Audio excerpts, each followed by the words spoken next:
You're providing the exact element of the crime without committing a felony in a process. Subtleties matter. Subtleties in language matter. I promise you that. If you get something even a little wrong, there are times when it can have large consequences. Hi, this is Larry Kaye with ShadowAnyone.com. I'm the creator of the Investigator's Ultimate Guide series and also a best-selling author a couple of times over. I do have a new book out, 51 Magic Phrases to Get What You Want, Secrets to Instant Influence for Private Investigators, Process Servers, Security Guards, and You. And subtleties is what that book is about.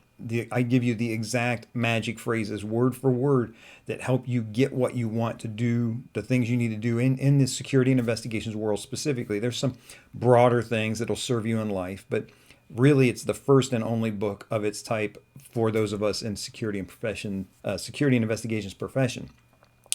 Why does subtlety matter? I'm going to give you a real life example.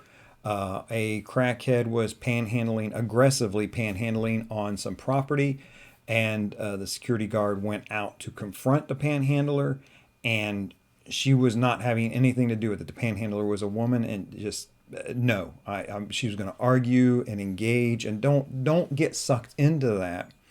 You remain in charge. You give the instructions. You give the lawful and ethical commands to the person. So the security guard tried to move this aggressive female panhandler off the property. She'd have nothing to do with it. And finally, he said, "You have to go across the street. You have to go across the street." And essentially forced her to move across the street.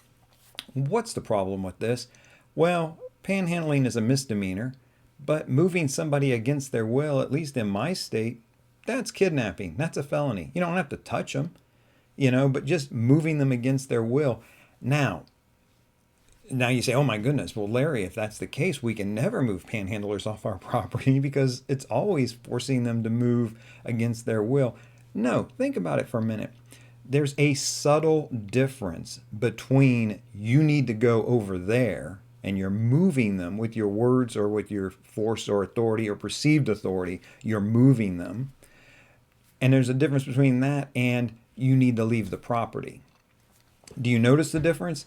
You need to move over there is moving them to someplace they don't want to go. You need to leave the property is telling them that they need to leave the property. And it's your right as a representative of the property owner to do that if that authority has been granted to you by your employer. Also, know the statutes in your area, because criminal trespass, a lot of times in a lot of places, if you tell someone to leave private property and they don't, that's an element of criminal trespass. So you're providing the exact element of the crime without committing a felony in a process. Now, is this a big deal? It kind of is not. Will this crackhead get an attorney and claim that no? Will she call the cops? And there's a chance she could call the cops and they're going to give her all the credibility that she's due. I promise you, never in a million years would this bite you. Never in a million years would this bite you.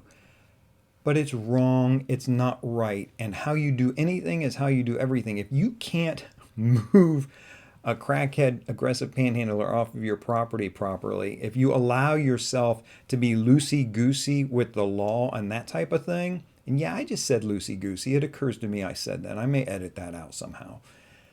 If you're not going to do these things, these small things properly, you really question when push comes to shove, when it's a big thing, are you going to be able to? Are you going to be capable of handling it properly?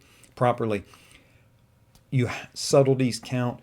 I would encourage you, if moving people, of getting quote unquote your way in the security and investigations world is something you want to be really good at and you want to learn these subtleties, a good, quick, affordable way to learn a bunch of them is to check out my book, 51 Magic Phrases to Get What You Want. Just phrase after phrase after phrase to move people, because they realize really right away that what you're asking them to do is also in their best interest. You phrase things that way and then it works. You're getting what you want, and they believe, and a lot of times they are following the path of least resistance for themselves as well. Subtleties matter.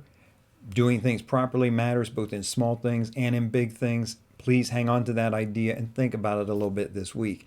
In the meantime, this is Larry Kaye with ShadowAnyone.com. Remember, do the right thing, even if it's the hard thing.